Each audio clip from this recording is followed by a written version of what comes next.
What's up, everyone? This is another Tech Talk. I'm your host, Joseph Lipson, and today we're going to talk about one of my favorite pieces of tech gadget ever created, the AirPods. So basically, the AirPods is that one product where if I ever lost a pair, I would be online or at the store buying a pair right away. Fun fact, if AirPods broke off of Apple and became their own little brand, they would be in the top 5 for tech brands in revenue. They have sold over 100 million pairs of AirPods since they first were announced. So when a new pair comes out, like these AirPod 3s right here, you know that we have to talk about them. So first we have the AirPods second generation, which come in at $129. We have the AirPods third generation, which come in at $179. We have the AirPods Pro, which come in at $250. Then with the AirPods Max, which come in at $550. So when the AirPods first generation were announced, it was something wild. It was something, earbud without any wires at all. And since then, and most recently this past year, it's really been something that's been sold a lot. So when the AirPods third generation came out, it was what everyone expected. It was the Pros without the silicone tips. And as you can see, that's exactly what they are. You have the short stem, the one size fits all headphone. And compared to the Pros, you can see they just basically chopped off the silicone tips and said, here you go. And these are a huge jump from the AirPods 2 and the AirPods 1. And in many ways, first off, they're sweat resistant, so you can work out in them, you can be in the rain with them, you can do all that stuff.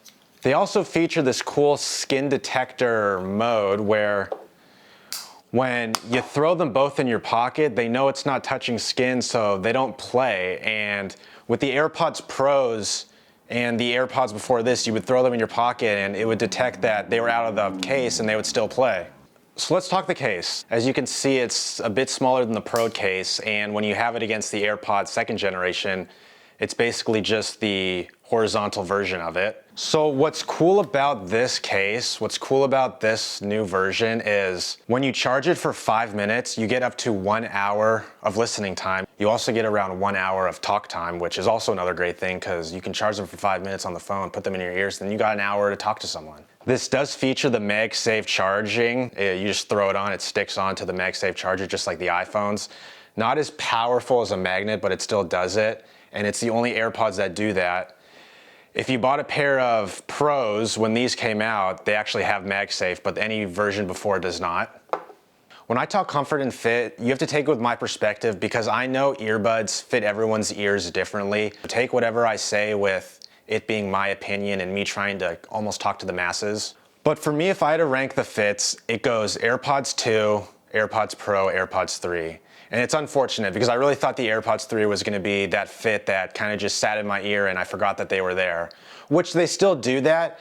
But after I've had the AirPods Pro for about 2 years, I've really noticed that those fit in my ear quite a bit better and they've almost molded to my ear. Going through the fit and comfort and wearing these AirPods 3s, I've noticed that I find myself going to click the stem and hold it down. And if you have Pros and you know Pros, you know if you hold it down, it switches between the ANC and the transparency mode, and these don't have that. So it's one of those things where I notice by muscle memory, I just miss it. So like, who are these for with design and fit? It's for someone that wants a headphone that doesn't do anything crazy. It's for someone that wants a headphone that you can just throw in your ears, kind of forget that they're there and take long calls, listen to long podcasts. If you're gonna sit on an airplane, these are not for you. If you're gonna sit in an office, these could be for you. Now let's talk sound quality because this is where these headphones really blew my mind because I didn't know what to expect. So you take them out as you normally would and you choose a song, and I'm gonna do just some Drake.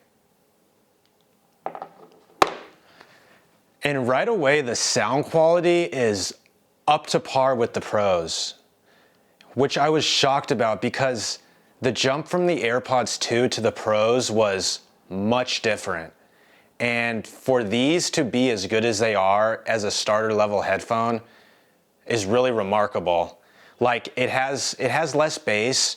I'm gonna pause this because I'm yelling now. It has less bass simply because they're not in your ear like the Pros are, but you still feel that bass, and the sound and the level of sound and the highs and the lows is really there. And I'm not an audio person, I'm not someone that knows audio, but I know a difference in good and bad audio, and these are remarkable for what they are. But then I've also done the test where I take one of these and I put one of each in an ear. And that's when you really feel the difference. You really hear how much fuller the music is in the Pros. It kind of just like takes out your ear, and it's all just right there, and it's all within your head, and you almost feel like it's in surround. Versus these, you still have the leakage of everything. You still have everything else coming in. You can still hear other sounds. You can hear yourself talk. And it's like a normal headphone experience. The Pros took some time to getting used to, and this is like a normal headphone experience. But like I said, phone calls, YouTube, FaceTime, podcasts, these are your headphones. These can do it for you, and easily. So let's talk the H1 chip. These both have the H1 chip, and the 3s have it, the Pros have it, and the AirPods 2 has it. But the W1 chip was on the original AirPods, and they went away with that. And what does the H1 chip give you?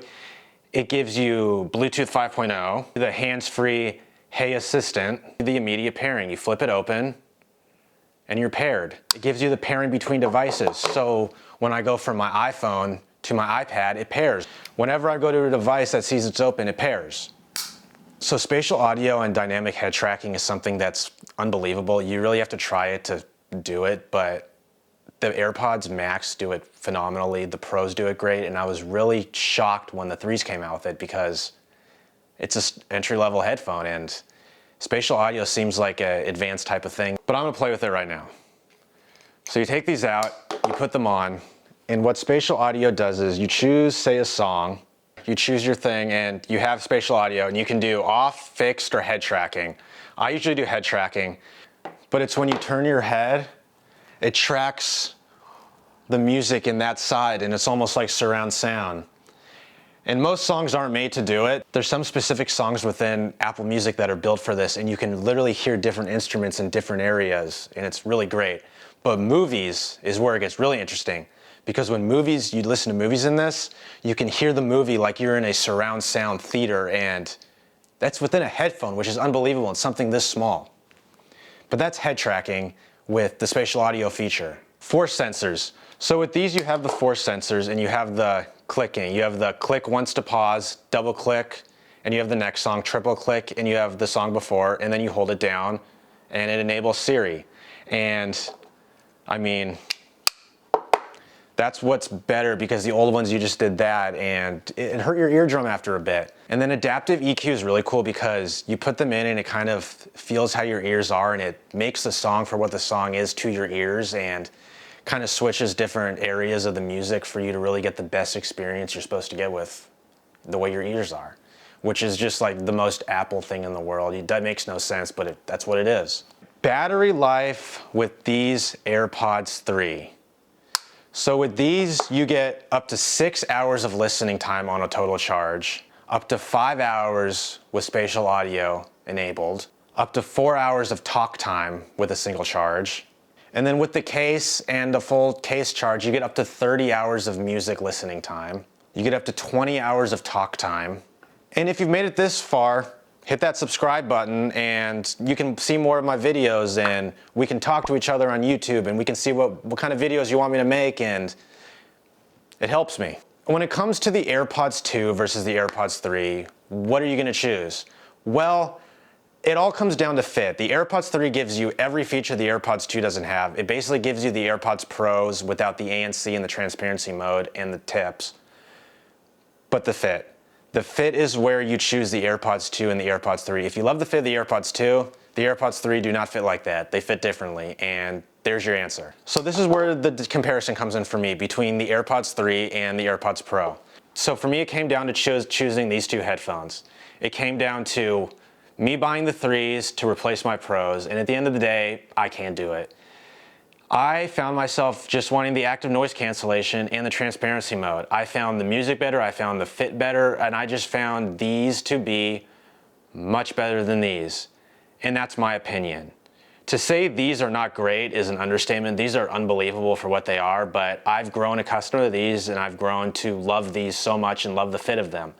And what I'm excited for is the third or fourth quarter of 2022, the AirPod Pro 2 is coming out, which will be the second generation of these.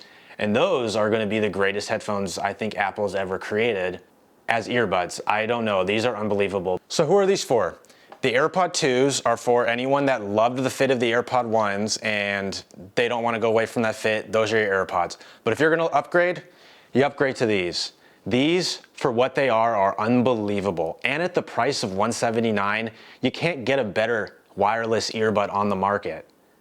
But then we put these away and we have the Pros. And if you're a Pro user and you think of going backwards, is it an upgrade or is it a downgrade? And in my opinion, it's a downgrade. You really lose the active noise cancellation. You really lose the transparency mode. And I think the fit is just so much different and better with these for what they are.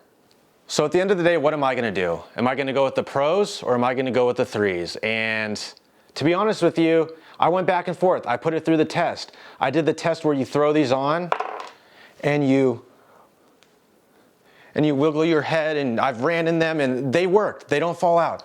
But for me, these are the headphones that I've grown accustomed to. They're the ones that fit me best, they're the ones that feel the best, and I think these are the ones I'm gonna end up going with because I just can't get rid of the active noise cancellation at the end of the day. So these are my selling points on the AirPods 3s. I think they're phenomenal headphones. I think they're a must-buy for anyone that wants to upgrade from the 2s, and anyone that is looking for a headphone that's already has an iPhone. I think these are your headphones. I hope this video was enough to give you an idea of what to do. And until the next video, thanks for tuning in. Make sure you subscribe to my channel. And again, thank you.